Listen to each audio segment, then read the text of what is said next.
When it comes to international rally racing, they don't come any cooler than the legendary Colin McRae. For the last 15 years, the daredevil driver they call the Flying Scotsman has been taking the World Rally Championship by storm. So it's no surprise that there's only one rally game that serious gamers care about, the one tested and approved by the Speed King himself, the Colin McRae series. Right then, when you're ready, put your foot down. When the first Colin McRae rally hit the streets back in 1998, it was hailed by critics and gamers alike as the ultimate rally sport game. Now then, let's see how you did. Version 2 stepped on the gas even harder, making major advances in graphics and gameplay. The authentic handling, white-knuckle speed simulation and adrenaline-inducing sound all made for an incredibly exciting driving experience. Now it looks like Colin McRae Rally 3 is set to leave the competition behind in a cloud of dust. Colin McRae's been a huge success worldwide. We launched it back in July 1998, and so far the product sold over 5 million units worldwide. We're pleased to say that it's been #1 in over 20 countries, and now nearly 50 countries worldwide have been selling Colin McRae, so it's truly a worldwide success. Colin McRae 1 and 2 have been fantastically successful, so I think people have, you know, really high expectations as to what they're expecting of Colin McRae 3. It is a very special art, and to drive like somebody like Colin McRae, I mean, you have to be very, very special. Born into a Scots racing family, Colin McRae sped into the world back in 1968. And at only 22 years of age, the Flying Scotsman achieved his first international victory. From then on, there was just no stopping him, and in 1995, Colin took his first world title in style. I think Colin is now officially the greatest rally driver of all time, having won more individual rallies than anybody else. Every great rally driver needs a great co-driver, and Colin certainly found himself one in the shape of Welshman Nicky Grist. Our partnership started in '97. As soon as we joined up, we basically had a great partnership, and we got into winning race straight away, and I think we won something like 5 events in our first year. So, you know, we've had a tremendous time together, and here we are, we're still going on and still winning rallies and hopefully world championships as well. In 1999, the Flying Scotsman decided he wanted to fly at even dizzier heights, and after taking a spin in Ford's new Focus RS World Rally car, decided to join up with the motoring world's top name. It's built up to a very successful relationship, and of course, Colin now being the most successful rally driver of all time. So why have Colin and Nicky chosen to link up with Codemasters? Part of the secret of Codemasters' success has been down to the pioneering links it's made between the sport world's leading names and some of the most exciting sporting computer games. Titles like Jonah Lomu Rugby, Brian Lara Cricket, and Mike Tyson Heavyweight Boxing. Codemasters. So it was no surprise that the world's top rally drivers should choose to link up with the company to create the ultimate rally game. Nice one. Colin and Nicky were involved right from the beginning in the creation of the game. And as the game has developed, so has the relationship.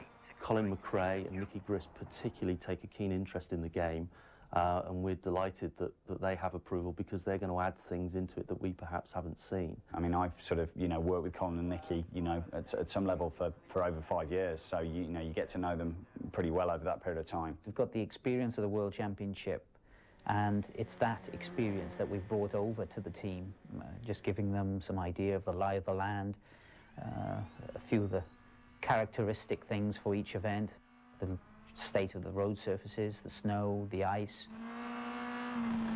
Nicky's huge experience in the world of rallying we've brought in to the game, and often Nicky's around the studio so that we can get him to look at the way we've represented cars and tracks, and again the handling of the car. And his role in the game has been quite central, and we're very delighted that he's part of that.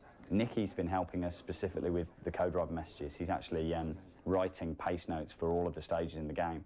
So he's been beavering away at home, writing pace notes and then coming in and recording them. I've made the pace notes for every single stage that you'll play on the game, then record them as they would be said, and then actually applying those notes with a counter onto the screen itself. Long 2 left. Colin McRae's role in the making of the game is quite central. Colin actually tests the tracks for us. He'll actually check on the physics of the car, and he'll tell us how real he thinks it is comparatively. He's been involved in the handling characteristics and making sure that the car feels right and it's somewhere near. So you've got probably the closest thing to a World Rally car that you could get outside of a World Rally car within the game. Codemasters. The computer modelling of Colin's renowned Ford Focus car is so authentic, it offers nothing less than a full-on simulation of the rally driving experience. We're building cars with about 14,000 polys now, which is, you know, compared to sort of 600 polys in the original games, is, you know, it's 20 times more detailed. So we've been able to model the interiors, we've been able to model the drivers, you know, all sorts of areas, brake discs, brake calipers. I mean, you know, we've gone to lengths we could never have done before. We can now have things like the doors opening.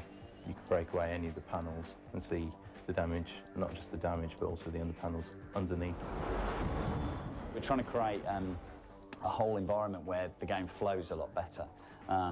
You really feel like you're part of an event. So you're starting a service area, you'll move to the first stage, you'll participate in the events at the start of that stage and then race it, and then again at the end of the stage, you know, there'll be various events that need to happen before you move on to the next one. So it's a much more immersive experience more than anything else. And to enhance the authenticity of the driving experience even more, the game has radically improved graphics. Visually, all of the effects, we've got fantastic sort of dust and smoke kicking up off the tyres. You know, we've got rain effects on the windscreen. The visual aspects of the game just look so much more impressive than anything we've been able to do previously. Photorealism is really important. I think that's always been the aim for Colin, because Colin 3 is basically a realistic looking game. It's not stylised. We're not trying to make the cars or the graphics look arcadey or try to make them look cartoony at all. Realism's the key factor because we're trying to make the gameplay as realistic as possible. The graphics have to replicate that. But perhaps the most important change for rally fans is that for the first time in the history of the game, you actually get to be the man himself.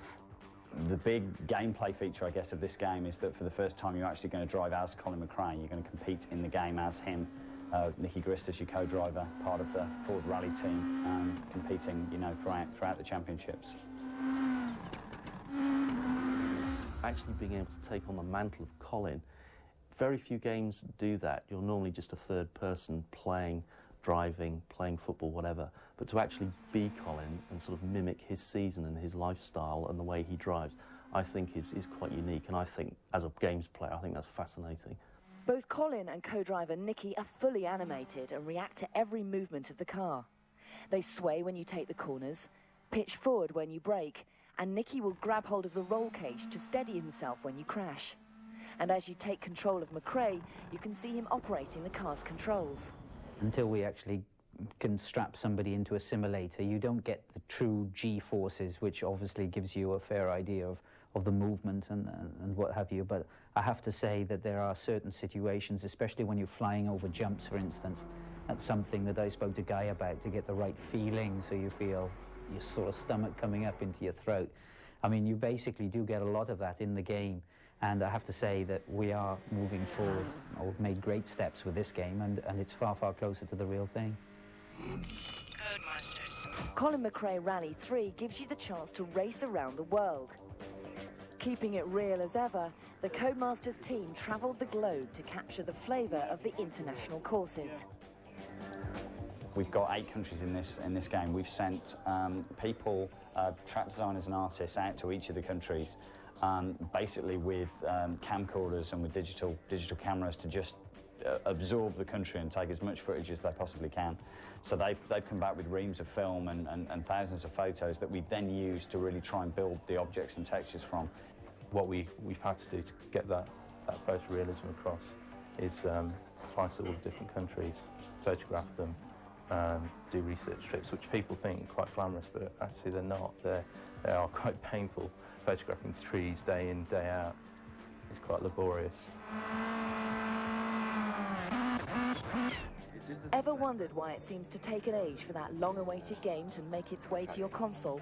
Whether it's gameplay, graphics or sound, getting a top-of-the-range game right can be extremely time-consuming. Games traditionally take about 18 months. We normally have some of the design done very early on, so the first phase is really sort of design, research and development for the first few months of the project. You then move into a full-blown sort of production phase where you're building all the assets you need and putting the project together.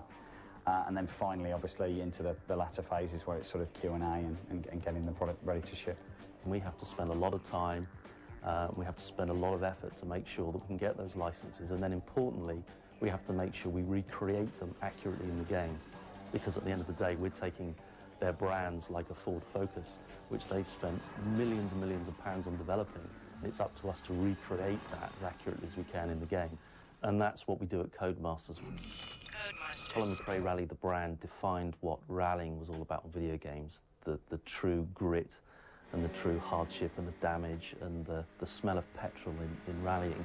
And what we've done with the next generation consoles is taken that and stretched it even further. We've taken it right back to its roots and said, this time round, we're going to hopefully be able to do everything that we wanted to do, because the power of the consoles is so much more. We've been able to do whatever we need to do, talk to whoever, ask whatever questions, and that's just given us a real sort of Colin's eye view as to how rallies work. Of course, we've worked hard to try and make it as realistic as possible, and I really do feel that we've got something here which is far better than anything else on the market. I think it's a great game, and it's a great playing game, and you know, I think it's going to grow and grow and grow.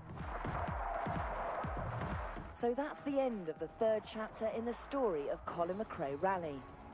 But it's only the beginning of the story for Colin McRae and Codemasters.